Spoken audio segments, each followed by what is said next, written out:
दुनिया के बड़े से बड़े लीडर आज देश में आ रहे हैं। ये भी अपने आप में बहुत बड़े गर्वान्वित करने वाली बात है कि देश की जनता को कि आज हमारे देश में ऐसे इवेंट भी हो रहे हैं जिसके सपने में हम लोग नहीं सोचा करते थे। और देश के बारे में, देश की लीडरशिप के बारे में दुनिया जानती है कि उन्होंने अच्छे फैसले लिए, और जो फैसले लिए देश के हित में और देशवासियों के हित में। तो आज लोगों की आमदनी भी बढ़ रही है, लोग बेहतर पोजीशन में है, कंजम्पशन बढ़ रहा है। कंजम्पशन दिखता है कि जो कंजम्पशन दिख रहा है कि लोगों की आमदनी बढ़ी, इसलिए ऐसा कंजम्पशन जो है हो रहा है। तो ये सारे चीजों को ध्यान में रखते हुए आज देखिए 2 दिन पहले प्रधानमंत्री जनता की चिंता करते हैं।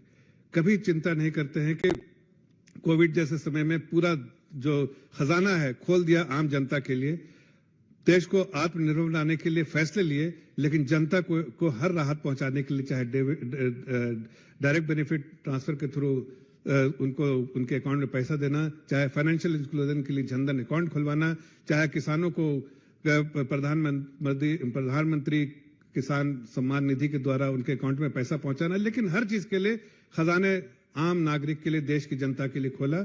और अब जब माँ बहनें एक्सपेक्ट कर रही थी कि आज जब ऐसा त्योहार आ रहा है, चाहे ओणम हो और या फिर राखी का त्योहार हो, तो उस वक्त एक और बड़ा तोहफा के तौर पर जो सिलेंडर के 200 रुपए दाम कम कर दिए, 33 करोड़ लोगों के लिए कनेक्शन जिसपे 200 रुपए कम किए, और साथ साथ उज्ज्वला स्कीम वालों के लिए जो इनके कनेक्शन है 9.5 करोड़, उनके लिए 400 रुपए कम किए।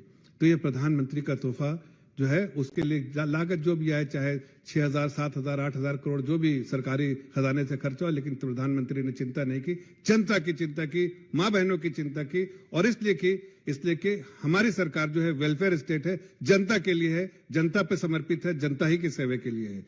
अब जब हम देखते हैं कि सबका साथ, सबका विश्वास और सबके लिए प्रयास करते हैं, तो उधर एक देखिए, आपको पता ही होगा, एक गठबंधन है जो अपने लिए प्रयास करता है, हम प्रधानमंत्री बनेंगे, हम प्रधानमंत्री बने।